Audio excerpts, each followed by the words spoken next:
pada kesempatan kali ini pertama kali di depan teman-teman semua mengemban sebuah amanah yang belum terpikirkan dari kemarin-kemarin. Jadi di posisi manajer bisnis yang masih cara belajar, tapi insya Allah saya akan selalu mendekat kepada Pak Agus. Amin. Sebagai masternya di BMT Insan Mandiri. Kalau Pak Agus tadi bicara belum pantas sebagai jenderal, tapi kalau kita semua bagian Pak Agus ini ya wis pantas. Karena mungkin Pak Agus ini sifatnya tawadu, selalu merendah Pak Agus. Jadi salah satu sifat yang harus senantiasa kita tiru. Mungkin ya Pak Agus ini, saya yang jadi Pak Agus itu. Berarti ini kono-kono sekuar-kuar. BMT ini gede mergo aku.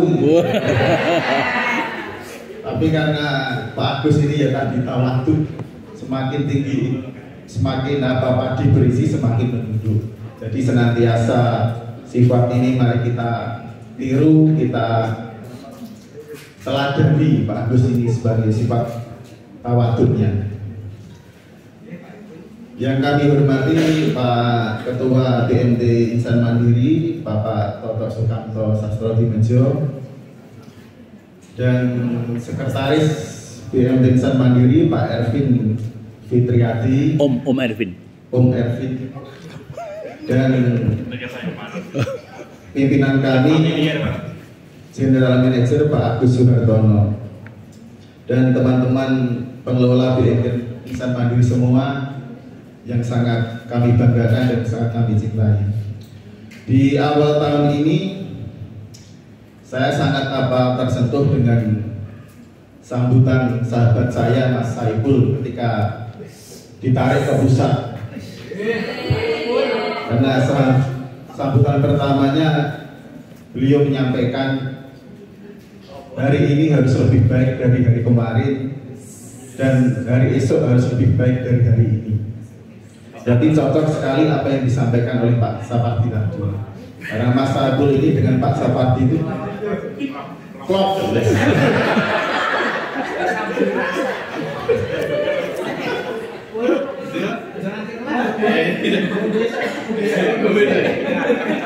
Jadi dari spirit yang disampaikan Pak Saiful dengan Pak Sapardi ini menjadi semangat untuk kita semua agar bicaranya tahun ini kita hasilnya, tahun kemarin hasilnya maksimal sangat baik dan bahkan lebih dari target Pak Agus. Dan tahun ini tahun 2023 ini bicaranya kita harus lebih baik dari tahun kemarin. Dan ada beberapa program kerja yang disampaikan, yang dibuat oleh Pak Agus dan akan kami rinci satu persatu sebagai pelaksana program tersebut. Di program bisnis yang pertama ini terbangunnya kemitraan dan kemitraan bisnis. Ini perlu kita bangun. Salah satu yang kita harus membangun jaringan, karena kita tidak mungkin setiap hari door to door keliling nawani pembiayaan itu akan sangat melelahkan. Jadi kerja cerdas kita harus membangun dengan mitra-mitra kita. Kalau pembiayaan kita harus membangun kerjasama dengan dealer-dealer. Jadi ini sudah terbentuk di cabang Ngeplak, cabangnya Mas Sotik ini sudah bekerjasama dengan Mas Wawan yang diteruskan dan di-cover oleh Mbak Farida. Itu tiap bulan pembiayaan baru ini banyak sekali. Terus di Gemolong sudah bekerjasama dengan dealernya Mas Doni, Mas Recep yang tiap bulan ini pembiayaan barunya sangat maksimal sekali. Jadi ini bisa menjadi bisa ditiru oleh cabang-cabang lain. Dan dari manajer bisnis kami mendorong semua cabang agar punya mitra dealer. Jadi kalau Obat Keramat belum punya, nanti Mas Kukuh sesegera mungkin mendata dealer-dealer sepeda motor di daerah sana yang bisa kita ajak kerjasama. ini tidak mudah untuk meyakinkan pemilik dealer ini agar mereka mau bekerjasama dengan kita, itu tidak mudah. Karena persaingan kita itu Adira itu nek pencairan semini langsung dapat depan semini, sementara kita tidak ada. Tapi di sisi lain kita menang secara margin, kita lebih murah. Bagaimana tugas kita memahamkan kepada mereka, mitra-mitra ini agar bergabung dengan kita. Kalau kita ini lebih murah, maka jangka panjangnya dealernya ini akan semakin ramai. Pembeli-pembeli ini akan lebih senang kalau kreditnya itu di kita daripada mereka kredit di leasing dengan denda yang sangat besar dan bunga yang sangat tinggi. Jadi yang belum punya mitra cabang, yang belum punya mitra dealer, nanti segera mungkin mendata dealer-dealer di sekitar kantor. Nanti segera mungkin kita akan tidak lanjuti agar mereka mau bekerjasama dengan kita. Untuk program kerja yang kedua, ada imbal jasa yang kompetitif. Ini promo margin 1,6 dan 1,5 yang kemarin hanya bersifat promo, ini akan kita tetapkan menjadi margin reguler kita. Jadi mulai per Januari ini margin 1,6 untuk di bawah 50 juta dan 1,5 untuk di atas 5 juta ini menjadi margin reguler kita. Jadi tidak ada lagi teman-teman di lapangan sambat nek margin kita terlalu tinggi, karena margin kita sekarang sudah bersaing dengan saingan kita. Tentunya saingan kita ya BMT lain ini, bukan bank. Kalau bank bukan saingan kita. Terus yang ketiga,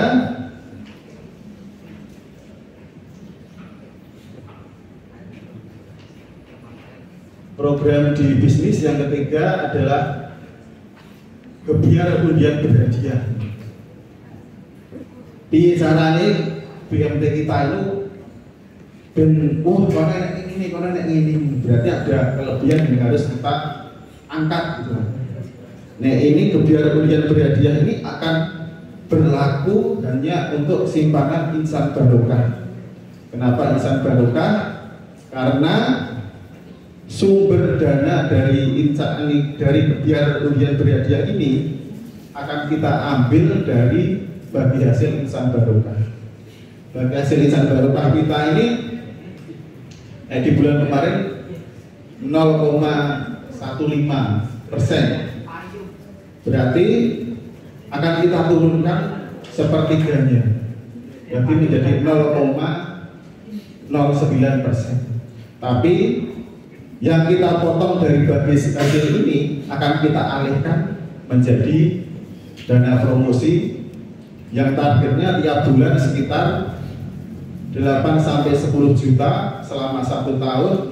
Itu akan muncul anggaran sekitar 100 juta. Dan 100 juta ini akan menjadi undian berhadiah. Undian berhadiah 100 juta ya sepeda motor 4 dan lain-lain. Itu tentunya sangat lebih menarik daripada nabung tiap hari untuk 1.000 jiko, untuk 80.000 jiko. Dan ini sudah saya ambil data dari berbagai nasabah ini, yang Insan Barokah ini mereka tidak orang tahu ngerti bagi hasil itu kira. Yang marketing iya atau tidak di lapangan. Jadi mereka yang nabung ini, mereka ini tidak pernah memperhatikan bagi hasil itu kira. Tapi secara akumulatif total bagi hasil Insan Barokah ini 40 juta di semua kantor cabang. Berarti 40 juta kalau kita alokasikan semua di Insan Barokah, lebih baik dipotong sekitar 30%, nanti kita alihkan untuk undian berhadiah. Itu Mas Wakil. Jadi misalkan di pasar nasabah yang selama ini tidak dikunjungi karena nabung 10.000, itu 80.000 di jiko. Kalau ada iming-iming ini, harapan kita akan numpuk Insan Barokah ini. Berarti Nah ini kan standar nanti rencananya saldo minimal 1 juta. Berarti biaya caranya yang nabung cilik-cilik ini tetap dirawat karena ada iming-iming ini kemudian berhadiah. Dan kenapa kita fokusnya kepada insan barokah? Karena hampir semua cabang-cabang ini simpanannya hanya dominan simpanan deposito, simpanan berjangka. Padahal simpanan deposito dan berjangka ini biasanya sangat tinggi, cost of fund-nya sangat tinggi. Jadi di tahun 2023 ini kita fokuskan insan barokah untuk memupuk insan barokah funding atau tabungan dengan cost of fund yang sangat murah. Jadi akan kita pupuk di insan barokah ini. Untuk yang selanjutnya program di bisnis tercapainya target bisnis dan PF ini ada beberapa. Yang pertama ini pembahasan atau update peraturan tentang zonasi atau wilayah. Jadi peraturan zonasi wilayah kerja cabang ini nanti akan kita evaluasi, tentunya nanti bersama dengan teman-teman manajer cabang. Jadi teman-teman manajer cabang nanti bisa rembukan bersama kami, kurun rembuk bagaimana berhasil atau tidak, atau justru malah menghambat kita tentang aturan zonasi ini. Nanti bersama-sama kita akan bahas di rapat manajer. Yang kedua, itu berdoa cabang sudah penjadwalan kunjungan remedial ke kantor cabang. Ini ada beberapa keluhan di teman-teman cabang, tapi kadang itu ada mispersepsi. Sebenarnya teman-teman remedial di sini itu ya mengcover semua, ya ditagih, tapi mungkin tidak ada komunikasi dengan manajer cabang. Tapi manajer cabang ngertinya kok ditagih, padahal yang di sini ditagih semua. Di teman-teman remedial ini sudah punya kontaknya semua.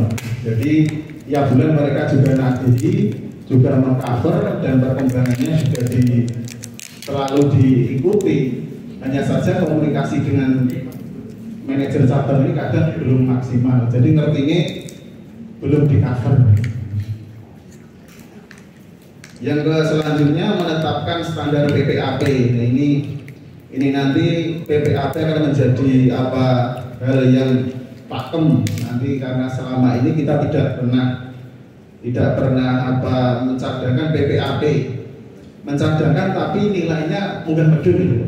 Jadi belum ada aturan yang pakem. Padahal PPAP ini sangat vital, sangat penting. Apalagi nanti kalau kita di bawah OJK itu pasti PPAP ini akan dipertanyakan. Untuk selanjutnya di NPF ada program bonus untuk nasabah yang telah di WO. Ini nasabah kita yang telah di WO ini, nek wis di WO kan tidak kita urusi. Padahal secara bisnis WO ini kita rugi, karena itu diambilkan dari pendapatan yang kita cadangkan di PPAP yang kemudian kita gunakan untuk reduce WO ini. Lah ini sebenarnya kita rugi. Lah dari nasabah WO ini akan kita data semua yang telah di WO, nanti tentunya akan kita ajukan kepada Pak GM nanti berapa nominal yang cocok untuk kalau misalkan ada marketing atau mungkin remedial yang bisa menagih nasabah WO ini dan uangnya kembali kepada kita. Tentunya ini ada perhitungan bonus yang mungkin bonusnya lebih besar, karena selama ini nasabah WO tidak pernah kita urusi. Nanti mereka angsuran masuk angsurannya itu kan masuk ke pendapatan lain. Nah, pendapatan lain ini akan kita masukkan kembali ke PPAP. Jadi masuk ke PPAP lagi. Fungsinya ini untuk memupuk PPAP agar tidak habis. Yang terakhir dari program bisnis membuka kantor cabang baru. Jadi teman-teman yang di marketing, yang di staff nanti siap-siap suatu saat akan ditunjuk menjadi manajer cabang, tentunya persiapan. Dan ini untuk apa wilayahnya kita belum kita tentukan. Mungkin saja di daerah Wonosobo atau Musu, atau mungkin di Lego atau di Juwana, kita belum tentukan. Jadi suatu saat kalau teman-teman ini ditunjuk menjadi kepala cabang di sana, ya harus siap mulai sekarang mempersiapkan diri agar ketika ditunjuk ya wis siap gitu.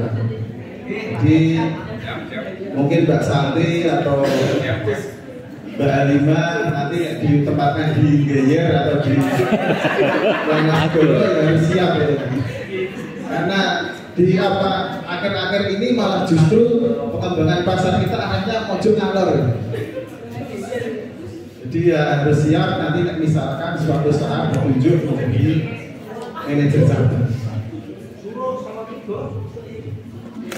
Itu teman-teman dari program bisnis di tahun 2023, dan selanjutnya akan kami sampaikan breakdown target di tiap cabang.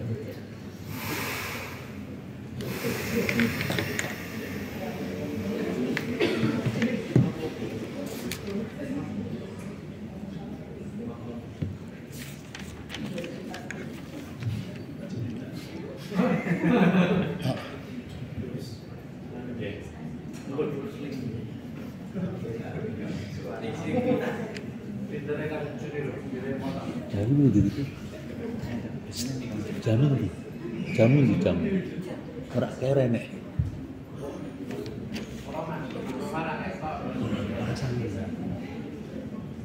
Ya, ini breakdown target cabang di tahun 2023 ini.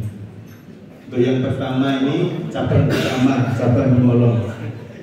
Cabang Gemolong yang sekarang dipimpin oleh Mas Triyono. Yang setelah 3 tahun vakum killer. Jadi Mas Triyono mulai Januari 2023 memegang cabang Gemolong. Targetnya, ini target kalau Gemolong memang cabang utama, ya targetnya harus gede. Yang di funding ini 14%, outstanding PR-nya Gemolong ini outstanding. Jadi kemarin itu sempat saya bingung untuk menseimbangkan itu Pak, antara funding dengan outstanding. Kalau diseimbangkan 60% saja itu sangat tinggi sekali. Dan mungkin targetnya kedua banget, mesti wis dicolok rambutnya nyandak ya. Jadi ya caranya kita ambil apa target sing dhuwur ning ya ora hayub-hayuban. Jadi outstanding di Gemolong ini targetnya akan naik 22%. Dari 11 miliar ke 13 miliar. Bisa ya, Mas Triyono bisa. Terus di Gemolong juga dari tentunya pendapatan dan juga SHU. Biasanya target awal ini kayak di breakdown yang tingkat pertama itu SHU-nya. SHU ini biro. Di Gemolong ini targetnya SHU di tahun 2023 ini 499 juta. Bisa. Jadi nanti Mas Triyono membagi menjadi 12, di breakdown tiap bulan ketemunya berapa, berarti menjadi target bulannya. Bulan tahun kemarin aja 416, naik menjadi 499 kan, sidik mudah ya.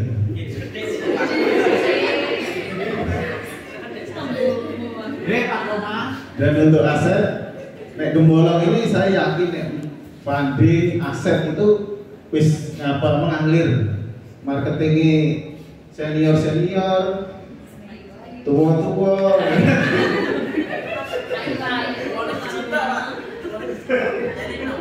Jadi masalah funding Gemolong ini sudah mengalir.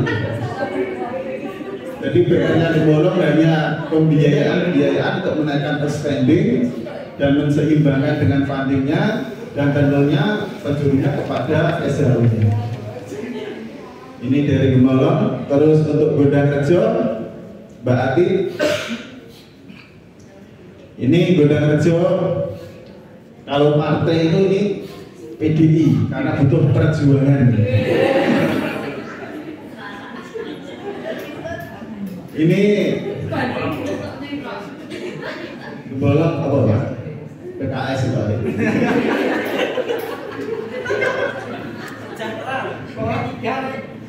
Ini kalau di Gondangrejo ini butuh perjuangan, memang terutama dari SHU. Jadi PR-nya sama untuk menaikkan outstanding, outstandingnya 27%. Next kenaikan aja nih di breakdown cuma 1 miliar berarti. Berarti target di apa kenaikan outstanding di 2023 ini cuma 1 miliar. 1 miliar itu dari 12 ketemunya cuma 80 juta. 80 juta per bulan. Isoh ya, berarti isoh. Apalagi nanti dibantu oleh Mbak Rini yang marketing kondang Maluku. Kemarin Mbak Rini membantu memplak bisa full sampai orang-orang. Harapannya bisa ini membantu Kaliaso sampai utah-utah.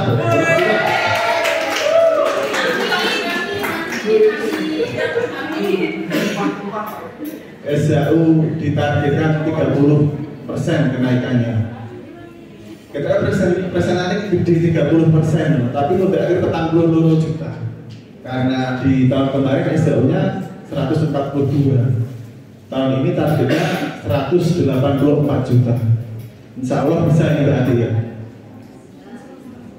Untuk aset Gondangrejo ini memang potensinya di tabungan, tapi karena semua jenis bisnis kan orientasinya mesti dihasilin di rumah. Jadi memang SHU juga harus diutamakan. Untuk selanjutnya cabang Sukodono, Mbak Ani. Sukodono ini cabang yang